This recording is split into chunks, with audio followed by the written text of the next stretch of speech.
Praise the lord, హల్లెలూయా. మహిమ ఘనత ప్రభావములు పరిశుద్ధుడు, మహోన్నతుడు, సజీవుడు, ఈ లోకానికి వచ్చిన లోకరక్షకుడైన యేసయ్యకి కలుగునుగాక. ఆమేన్. ఏమండి, అందరికి వందనాలండి.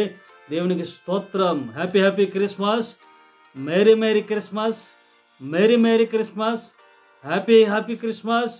హల్లెలూయా. చెప్పారా నాతో పాటు? మీరు చెప్పిన వారందరినీ దేవుడు ఆశీర్వదించునుగాక. చెప్పిన ప్రతి ఒక్కరిని నా ప్రభు నిండారుగా దీవించును గాక. ఆమేన్.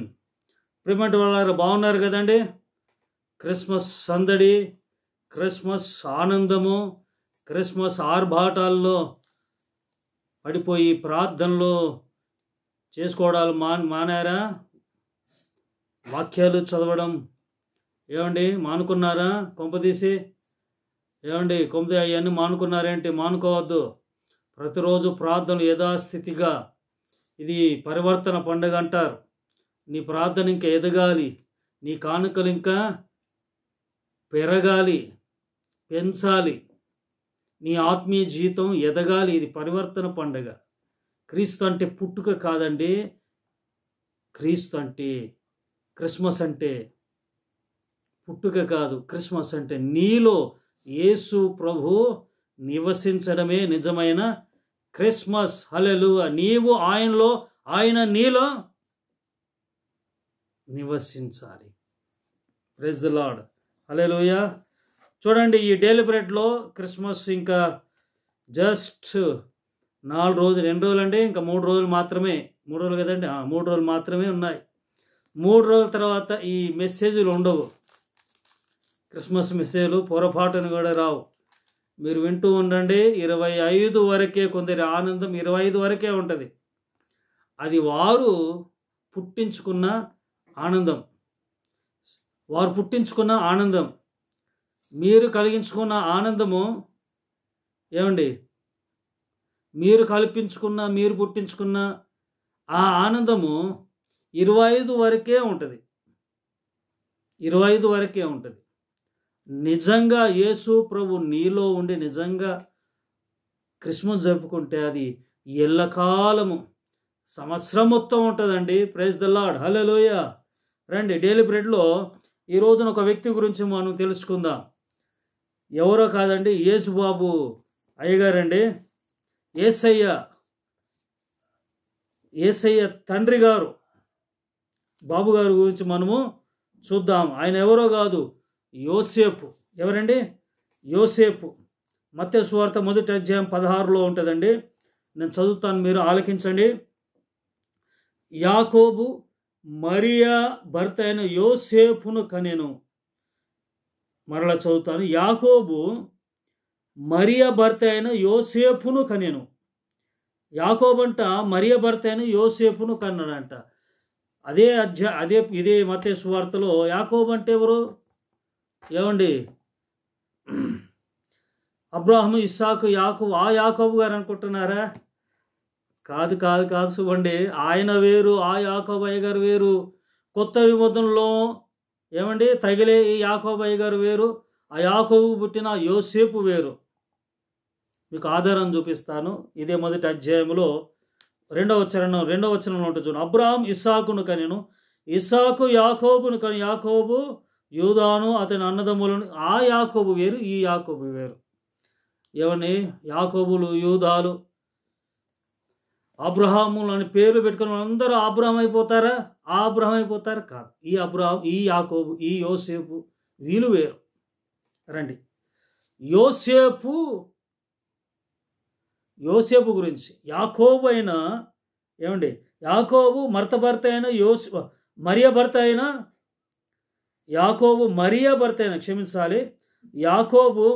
భర్త అయిన యోసేపును కనెను.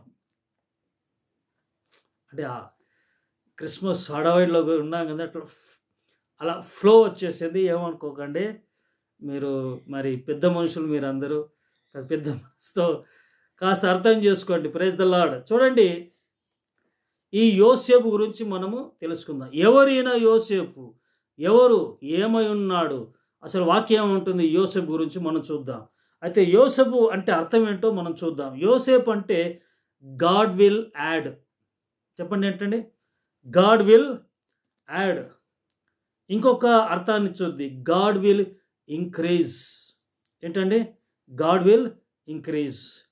రెండు అర్థాలు ఉన్నాయి. ఒకటి గాడ్ విల్ యాడ్ అంటే సమకూర్చువాడు, సమకూర్చువాడు, అలాగే అభివృద్ధిపరచువాడు. అర్థమైందండి?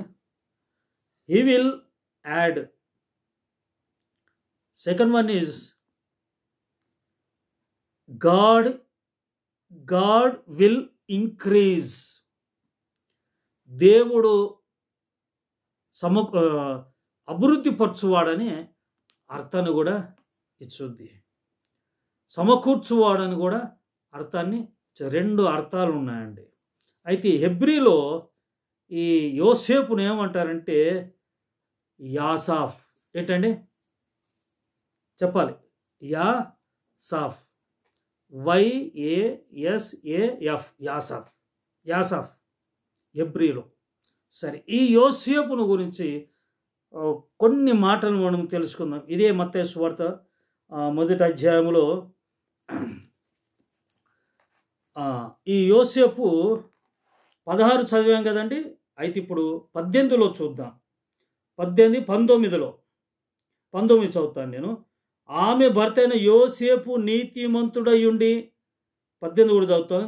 యేసుక్రీస్తు జనన విధం ఎట్లనగా, ఆయన తల్లి అయిన మరియ యోసేపును ప్రదానము చేయబడిన తర్వాత వారేకము కాకమునుపు ఆమె పరిశుద్ధాత్మ వలన గర్భవతిగా ఉండెను.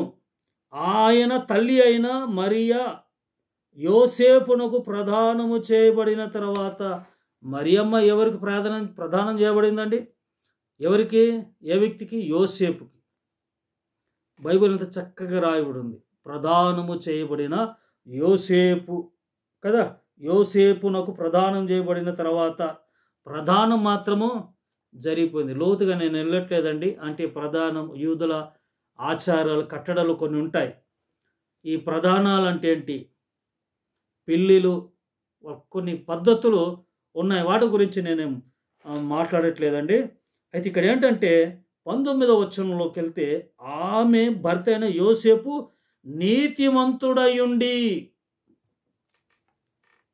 రెండు చేతులు ఎత్తి స్తోత్రం చెప్పండి. హల్లెలూయా. యోసేపు ఎవరండి? నీతిమంతుడయుండి. నీతిమంతుడైన యోసేపు, నీతిమంతుడైన యోసేపు ఆమెను అంటే మరియమ్మ తల్లిగారిని అవమానపరచనులకు రహస్యముగా ఆమెను విడనాడ ఉద్దేశిస్తా ఉన్నాడు. ఎందుకంటే ఈవిడ గర్భం దాల్చి ఉంది. ఈయనకు తెలియదు, మరియమ్మకు మాత్రమే తెలుసు. మరియకు మాత్రమే, అమ్మగారికి మాత్రమే తెలుసు ఈ గర్భము పరిశుద్ధాత్మ వలన కలిగిందన్న విషయము మరియమ్మకు మాత్రమే తెలుసు. అయితే యోసేపుకు తెలియదు. ఈ యోసేపుకు తెలియదు కాబట్టే విడనాడ ఉద్దేశించాలనుకున్నాడు. అంటే వదులుకోవాలనుకుంటున్నాడు. రండి చదువుతాను, గబగబ చదువుతాను. ఇక్కడ విడనాడ రహస్యముగా ఆమెను విడనాడ ఉద్దేశించను. రహస్యముగా ఏమండి? ఏమండి? బహిరంగంగా. కొందరు చిన్నదానికి ఏంటండి, చిన్నపాటి వాటికే, చిన్నపాటికే, చిన్న దానికి ఎంత రచ్చరచ్చ చేస్తారండి. కొందరు ఏం చేస్తారండి కదా, రచ్చరచ్చ చేసేస్తారు.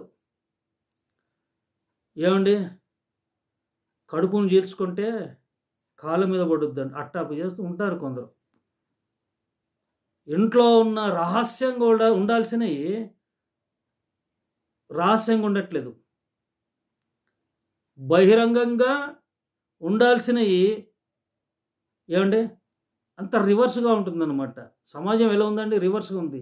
బహిరంగంగా ఉండాల్సిన బహిరంగంగా ఉండాలి, రహస్యంగా ఉండాల్సిన రహస్యంగా ఉండాలి. చిన్నదానికే మొత్తం బజారుకి ఎక్కుతారు చిన్నదానికి. కానీ ఇక్కడ పెద్ద సమస్య ఇది కదా. అయితే బజారు పాలయ్యారా?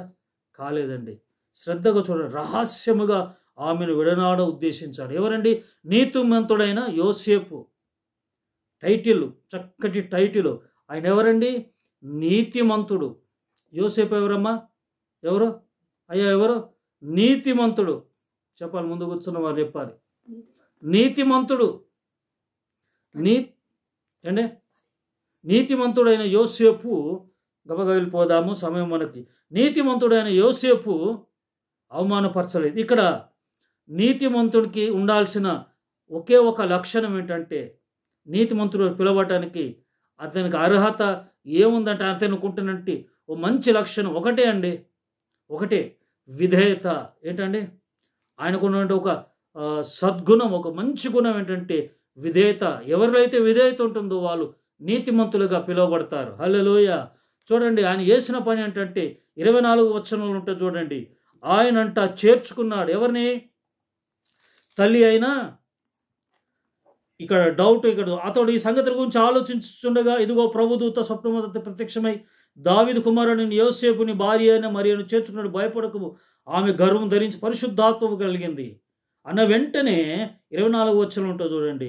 అతడు ఈ డౌట్లో ఉన్నాడు, ఉద్దేశిస్తూ ఉన్నాడు, విడనాడాలు, ఇక వదిలేద్దాం అనుకుంటున్నాడు, ఆ ఉద్దేశంలో ఉన్నాడైతే చూడండి, స్వప్నమందు దేవుడు ప్రత్యక్షమై పరిశుద్ధాత్మ వలన ఆవిడ గర్భం దాల్చిందంట. వెంటనే లోబడ్డాడు.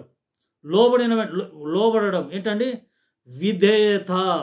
చెప్పండి, ఏంటంటే విధేయత ఎవరిలైతే ఉంటుందో, లోబడడం ఎవరిలైతే ఉంటుందో వాళ్ళు నీతిమంతులై ఉంటారు. విధేయత ముఖ్యం.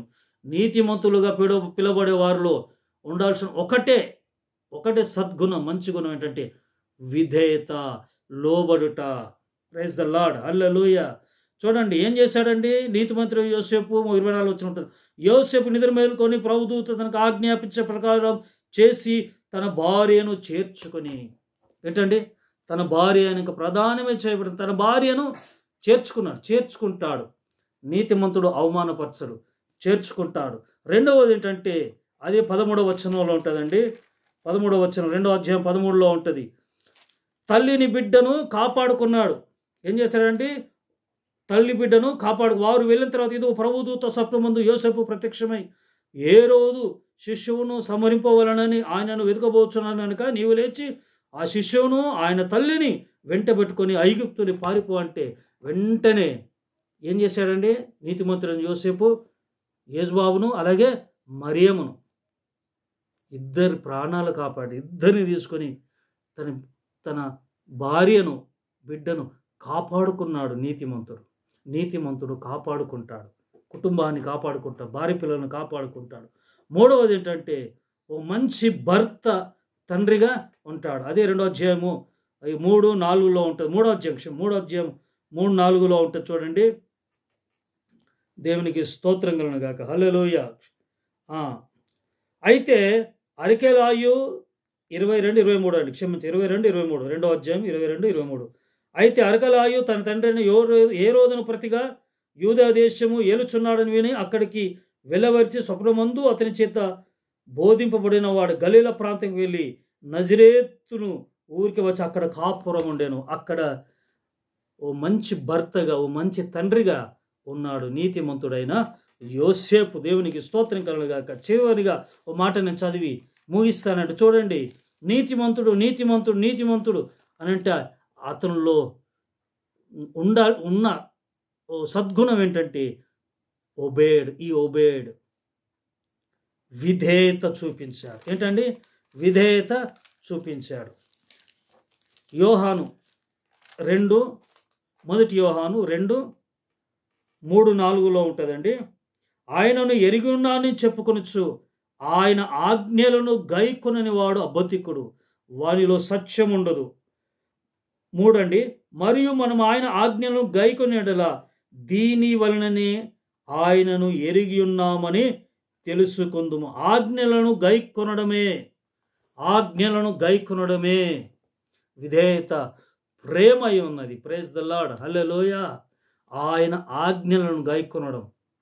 యోసేపు ఆజ్ఞలను స్వప్నాల్లో ఆజ్ఞాపింపబడతా ఉంటే లోబడ్డాడు కదండి. విధేయత చూపాడు. విధేయత చూపించారు. నీతిమంతునిలో ఒక వ్యక్తి నీతిమంతునిగా తీర్చబడటానికి మూలం ఏంటంటే విధేయత. హల్లెలూయా. ఏంటండి? విధేయత, ఒబీడియన్స్. అది ఎలా కలుగుద్దంటే ఆయన ఆజ్ఞలను ఏమండి స్వప్నంలో దూత మాట్లాడినప్పుడల్లా, దేవుడు మాట్లాడినప్పుడల్లా ఏమండి సాకులు చెప్పాడా? కుండు సాకులు చెప్పాడా? లేదు. విధేయత చూపించాడు. నీతిమంతులో ఇది కనబడుద్దండి. నీతిమంతుడు యోసేపు ఏంటండి ఏం చెప్పాను? యాసాఫ్ అంటారు హెబ్రీలో. యోసేపు అంటే అర్థం ఏంటి? సమకూర్చువాడు, దేవుడు అభివృద్ధిపరచువాడు అని అర్థం. యోసేపులో ఉంటున్న 3 లక్షణాలు ఏంటంటే, నీతిమంతుడైన యోసేపులో భార్యను చేర్చుకున్నాడు, అవమానపరచలేదు, బజారు పాలు చేయలేదు. రెండవది ఏంటంటే తల్లిని బిడ్డను వాళ్ళ ప్రాణాలు కాపాడుకోవటానికి ఐగుప్తుకు పారిపోయాడు. మూడవది ఏంటంటే ఒక మంచి భర్తగా, ఇల్లాలకు మంచి భర్తగా, అలాగే అబ్బాయికి పిల్లలకి మంచి తండ్రిగా ఉన్నాడు. దేవునికి మహిమ కలుగునుగాక. హల్లెలూయా. నీతిమంతునిలో ఉన్న లక్షణాలు ఈ క్రిస్మస్లో యోసేపు ద్వారా దేవుడు మనతో మాట్లాడాడు.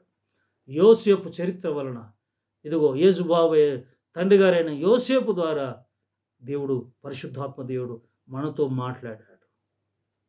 దేవుని కృప మీ అందరికీ తోడైయుండునుగాక. ఆమేన్. ప్రార్థన అండి. మహాగణుడా, పరిశుద్ధుడగు తండ్రి నీకు స్తోత్రం. యోసేపు ద్వారా ప్రభు ఐదుగురు మీరు మాట్లాడిన వందనాలు. యోసేపు ప్రభు ఐదుగురు నీతి మంతుడని వాక్యం సెలవిస్తే నీ ఆజ్ఞను గైకొనుటే ప్రభా విధేయత, ప్రేమ అయ్యా ప్రేమించడం తండ్రి నీకు స్తోత్రము. ఏ మాదిరిగా అయితే అవమానపరచనులక రహస్యముగా ఎదుగో ప్రభా ఎదుగో చేర్చుకున్నాడు భార్యను. ప్రభా నీకు స్తోత్రం. అలాగే రెండవదిగా ప్రభు ఇదిగో బిడ్డను, తల్లిని వారి ప్రాణాలు కాపాడాడు. మూడవదిగా ఓ తండ్రిగా మంచి భర్తగా ఉన్నాడు. తండ్రి నీకు స్తోత్రములు. అయ్యా నీతిమంతుడు అనేటి యోసేపు ద్వారా మేము నేర్చుకున్న ఈ విషయాలను బట్టి నేను స్తుతిస్తూ యేసు నాను ప్రార్థించి వేడుకుంటున్నాను తండ్రి. ఆమేన్. God bless you. God bless you all.